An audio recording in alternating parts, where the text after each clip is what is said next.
Welcome to a brand new episode of the Michele Tafoya podcast. We resume our conversation with Jonathan Tobin, noted columnist about all things Israel. We'll get a lot of questions answered. That is next. It's time for the Michele Tafoya podcast.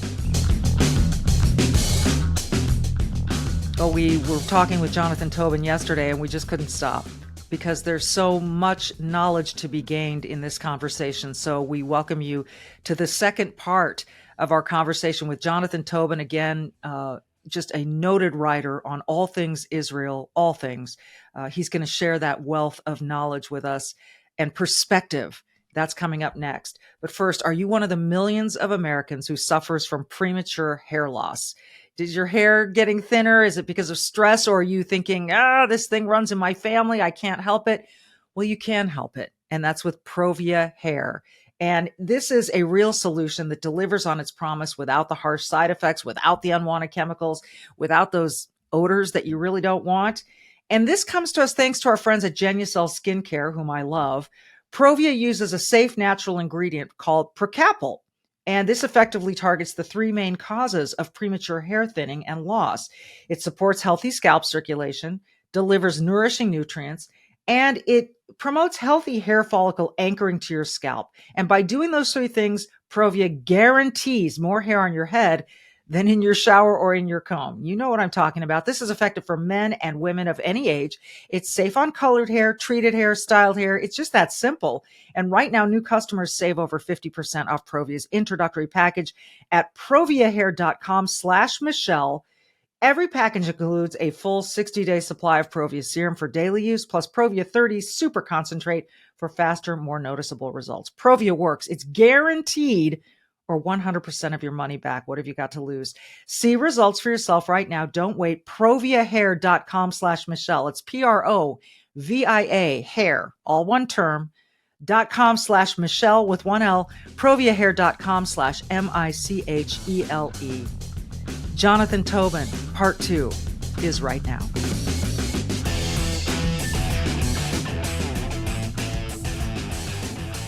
Jonathan, let's talk about this idea. Almost immediately after the attacks happened, I received a text from my son who's in high school.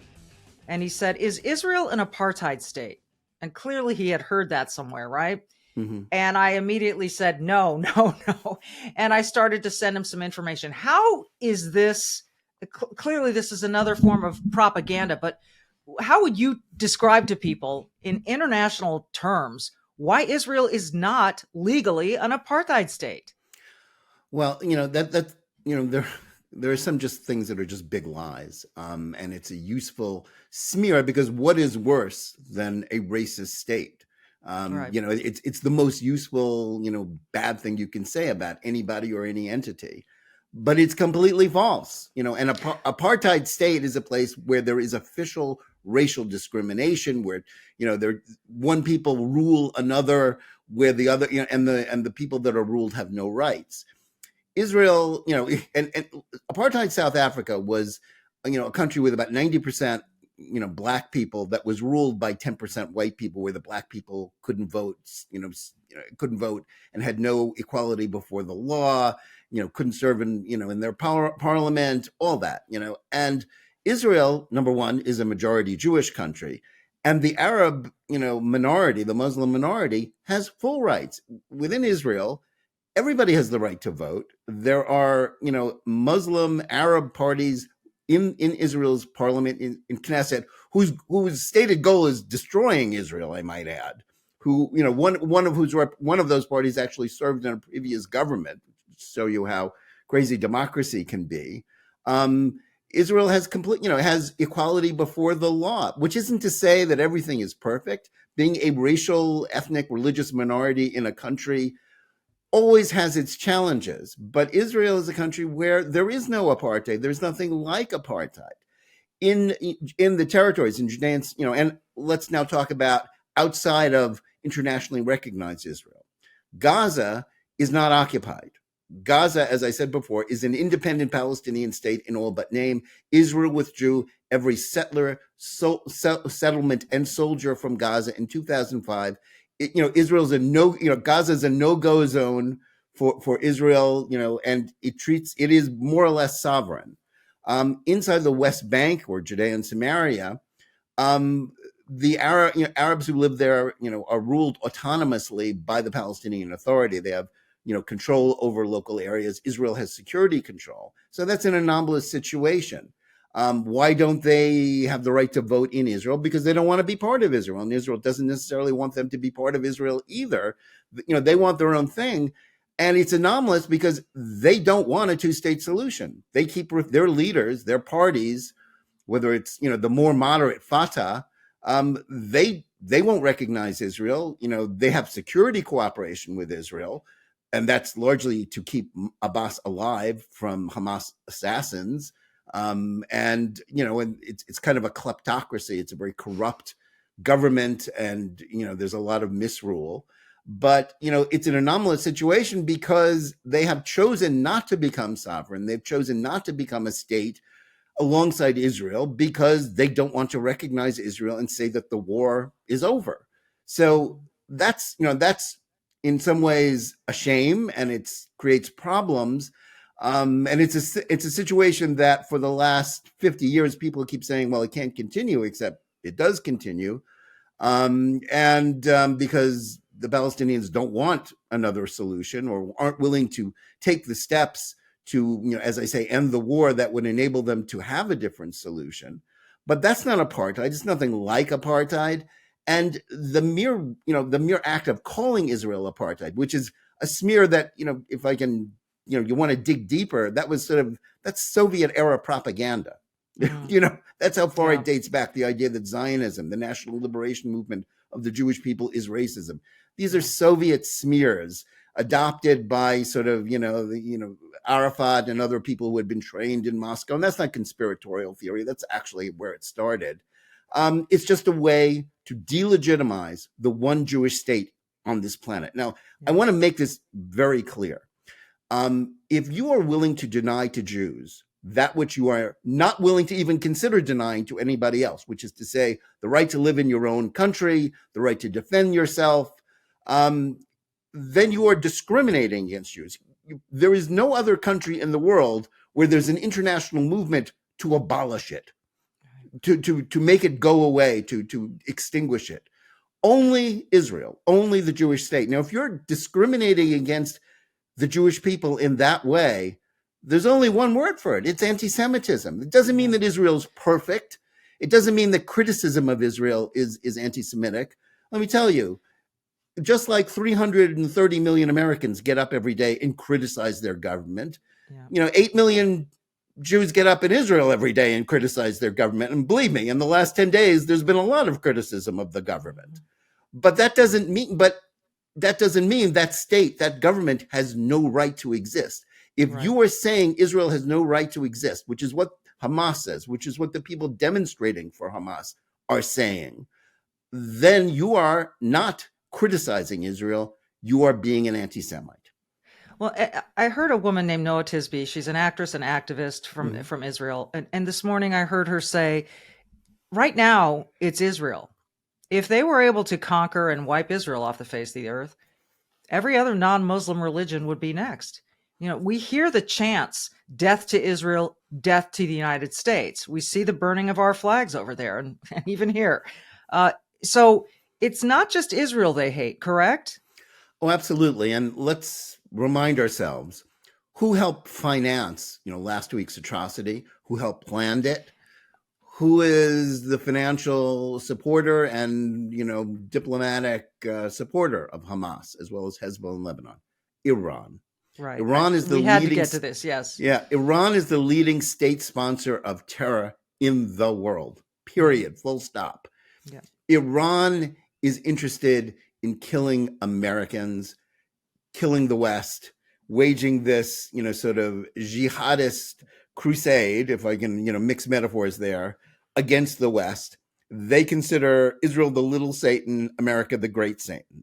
If you are going to let them and the criminals that work for them, Hamas, if when all this is over, when the dust settles and the firing stops, may it be soon, if when that happens, Hamas is still standing in power in Gaza, which is what those who are calling for an immediate ceasefire are basically demanding. They're saying there should be no accountability. If they get away with this, then it's a green light to terrorism against anybody. And let's remember something. When we were attacked on 9/11, this great trauma, I know it was a long time ago, and, you have a child in high school, I have a child in college, it's ancient history to them. They don't remember it, but we remember it. Yes, we And do. after 9/11, what did America do? Would we have listened to anybody calling for a ceasefire with Al-Qaeda? No. That was not on the table. What did we do? We went to the other side of the world to take out and destroy the Al-Qaeda bases in Afghanistan. Well, you know what? The moral equivalent for Israel, and what happened last week was like 9/11 for Israel, is that those bases, the source of this terrorism, the source of these horrible crimes, is right next door. And those who are calling for a ceasefire, those who are demanding that Israel be proportionate, those who are demanding that Israel not, go in and take out Hamas, they are basically saying that Israel's 9/11 should be allowed to stand. That is immoral. Yeah. It's not moral, it's immoral, and it's, and goes beyond being deeply unfair. But it also doesn't recognize that this is a threat to everyone. And, and I want to, if I can just take a moment to take a deep dive into something that happened in the last couple of days to show you how crazy this situation is. We know right now that there are about 200 hostages, people who were kidnapped and taken into Gaza. God knows their condition. God knows what's going on with them. Many of them are babies. People, and I don't even want to speculate what's happening to them. It's too horrible to think about. But 14 of them that we know of are American citizens. Now, as much as Biden's statements have been exemplary, and I praise them highly, unreservedly, behind the scenes, the United States has been calling on Israel to open up a humanitarian corridor to allow basically the resupply of Hamas-controlled territory, turn on the electricity. Imagine if we were talking about a hostage situation in this country, my hometown, your hometown, and the hostage takers are holed up somewhere in an apartment, and the SWAT team surrounds them, and the negotiator goes to the door and says, and the hostage taker says, "You turned off my electricity, turn it back on." And what would the negotiator say? Well, okay, maybe, but, give us one of the hostages. Yeah. Well, the United States didn't even call for the release, didn't even demand the release of the Americans, let alone anybody else, in order for the electricity to be turned on inside the terrorist enclave. Right. That's how insane, what a tremendous double standard we're operating under here with respect to Israel. And that should not be allowed to stand. Decent people should oppose that wherever they can. Yeah, it certainly makes you question the decency of people. Let's pull back a little further again. You mentioned Iran.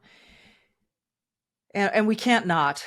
As you said, they are the greatest state sponsor of terror in the world. There's a lot going on right now. We've got Russia and Ukraine. We've got China threatening Taiwan. We've got Iran backing Hamas and who knows who else. I want to drill down on this hostage swap that took place, in which the United States unfroze $6 billion of assets, moved them from South Korea to Qatar. It's not as though Qatar is an enemy of Hamas. Qatar actually houses some Hamas leaders. So if those who say, "Oh, not a dollar's been spent," we're watching that money very closely. Yeah, the fungible money thing is a ridiculous it's not a realistic application of the word fungible. All of that, the timing of all of this is curious to me, and also we've got to remember that relations between the Arabs and Israel were starting to normalize. Iran did not want that, correct? So what do you make of all these puzzle pieces and the timing of this? Well, you're right to put it in this perspective. First, yes, the Arab states have come to the realization that Israel isn't their enemy. They have nothing to gain from a war on Israel, and in fact, a lot to gain from being allied with Israel. Saudi Arabia, the other Gulf states, they look, and they look in their region. Who are they afraid of? They're not afraid of Israel. Israel has no designs on them. They're afraid of Iran, and so they have allied themselves openly in some cases, under the table in others, and they've been moving closer and closer with Israel. And part of that is the dynamic where they are no longer willing to be held hostage by the Palestinians and their intransigence and the refusal to make peace. They're supportive of the Palestinian people, but their message to the Palestinian leadership is, if you're not going to make peace with Israel, well, we are. It's like, if you want to join in the peacemaking, go right ahead. But we're not boycotting Israel. We're not involved in a war against Israel just because on your say so.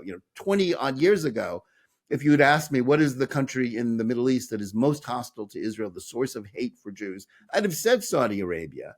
And, indeed, that's where the 9/11 hijackers had their origins. But now Saudi Arabia wants nothing to do with that. Saudi Arabia, is embracing Israel. And Hamas and Iran want to stop that. Now, the problem with American foreign policy is that, the Obama administration alumni club that is back running our foreign policy since January 2021 is committed to a concept of foreign policy whereby the United States has a rapprochement with Iran. They want to reorient American foreign policy away from traditional allies and towards sort of a sort of Shia crescent, and sort of to normalize, to integrate Iran into the region. Why? Because they have this misconception. President Obama famously said that he wanted to give Iran a chance to get right with the world. He wanted to end all this conflict, withdraw from the region, no longer be confrontational with Iran, and just sort of, make peace with them, because that's the easiest thing to do. Well, Iran doesn't want to get right with the world. Iran wants to be at war with the world. And that's why the Iran nuclear deal, which enriched and empowered Iran, didn't do anything. It didn't help. And it also actually guaranteed that Iran would eventually get a bomb. So then when Biden wanted to re-up the nuclear deal after Trump had rightly gotten rid of it, because sooner or later some American president was going to have to notice that deal expired, and that was going to be a legal path to a bomb for Iran. But it turns out the Iranians weren't that interested in doing deals with the United States anymore, because they'd gotten so strong. And for the last 3 years, Biden's people have been running after the Iranians, trying to make deals with them. This hostage deal, where we transferred $6 billion in frozen funds, and there was another $10 billion, there was another $10 billion deal that didn't get as much notice. This all strengthened Iran. It sent a message to the region that the Americans aren't serious. They don't really oppose them. Say what you will about Donald Trump, and we could say many critical things. And, even in the last 10 days, he said a lot of crazy things about Israel in this particular, trouble. But he was very good at sending messages to rogue nations like Iran to back off and back down. And unfortunately, President Biden, he's very good at empathy. He's very good at sort of the emotional solidarity speeches, as we saw this morning. And I'm not criticizing it. I say it's great, but he's not good at sending those kinds of messages. So we have a situation where Iran has been flexing its muscles. It's seeking regional hegemony. Obama let them take over Syria. Obama pulled out of Iraq and let them basically control Iraq. They are more dangerous and more powerful, and frankly richer than they've ever been before. And it gave them the opportunity to use, their Hamas terrorist allies to try to blow up the Israel-Saudi, negotiations. That actually worked. The Saudis aren't going to do a deal with Israel while the guns are firing. Right. And, Biden helped create this mess. And the way to get out of this mess is by, he's got to channel a little of Trump and say, you know what, we're not going to put up with you anymore. And actually, the really productive thing that this administration could do right now to help make this situation a little less, dangerous, is to be sending messages to Iran: stay out, back down. Tell your employees in Lebanon, Hezbollah, which runs that country, which means that Iran runs that country. Don't fire. Stay out of this. Let Israel do whatever it does. You're not going to save Hamas. We're not going to let you save Hamas. And that really goes against the grain for this administration because they're in love with multilateralism. They're in love with the UN.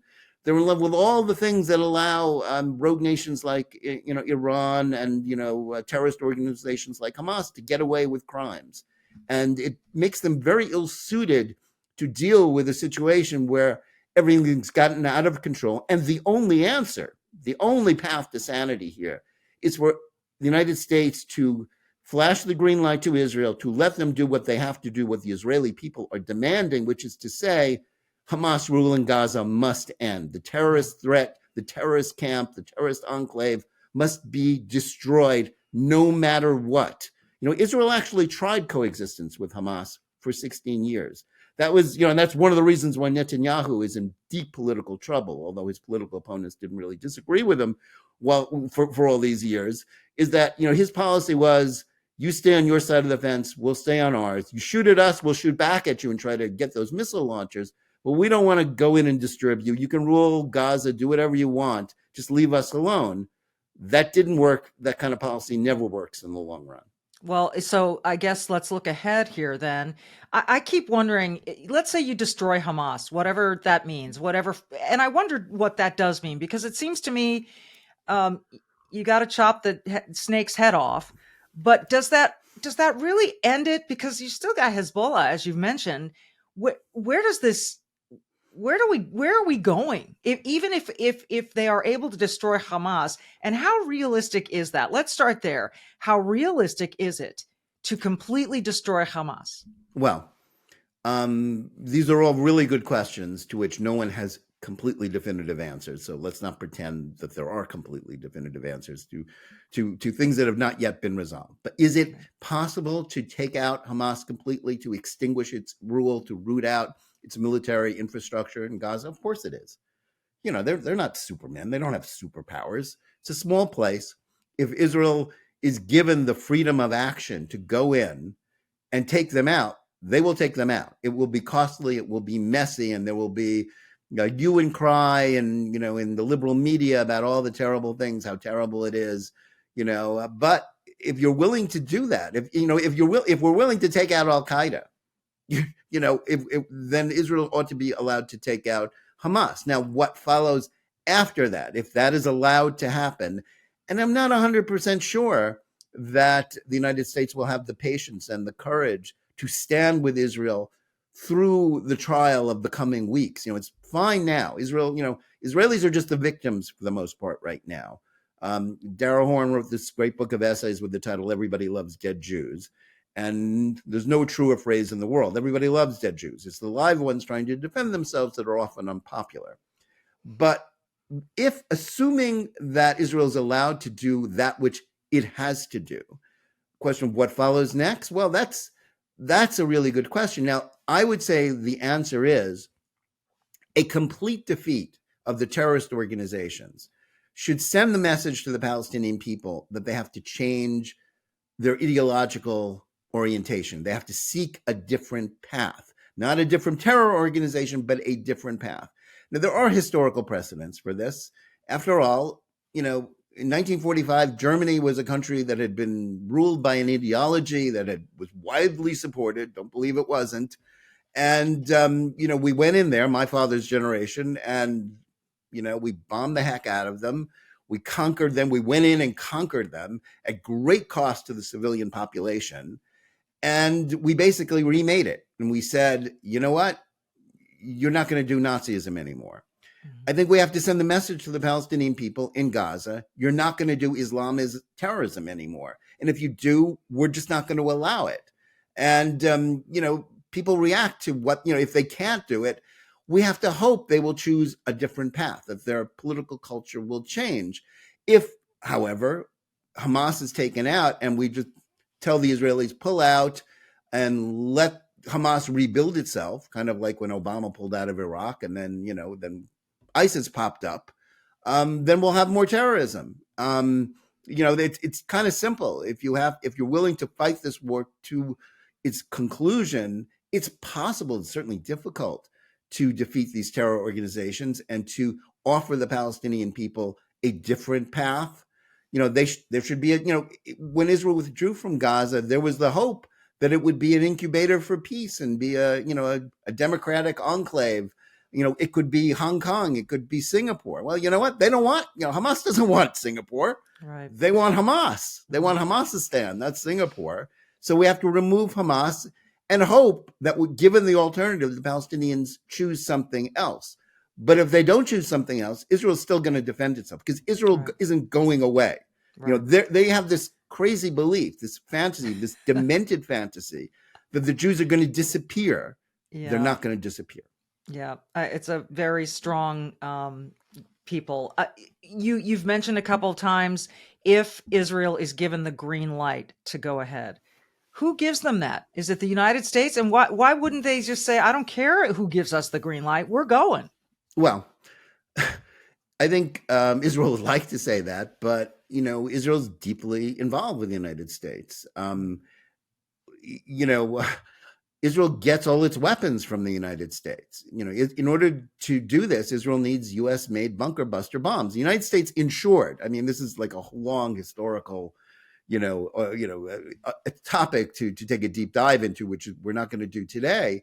Israel basically, the United States has ensured that Israel is reliant on the United States for military resupply. And part of the reason is that partly it's out of generosity, partly it's so that the United States can, turn off the spigot for when the ammunition. There are promises made, but right now what's going on behind the scenes, we know that Blinken is sitting with Israel's war cabinet, putting conditions on how Israel uses its weapons.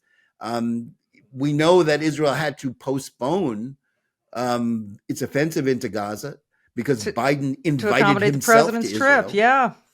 It's like Israel's happy to host an American president anytime and to have messages of solidarity. But this is a campaign visit. This is a photo op. Yeah. Israel really didn't need an American president in the middle of a war visiting. That was not a necessary distraction from their point of view. They have no choice. And listen, just if I can just parenthetically add, people talk about U.S. aid to Israel. Israel gets about $3.8 billion in military aid every year, but almost every cent of it is spent in the United States. It's really an aid package to the American arms industry. So, it's not like it's a gift. And frankly, Ukraine, and that's a whole different subject. Ukraine is getting like 50 times that amount right now. So if you think that what Israel gets is a lot, and wow, that's so much, Ukraine's getting like 50 times that every year. So I don't want to kind of hear about that. Yeah.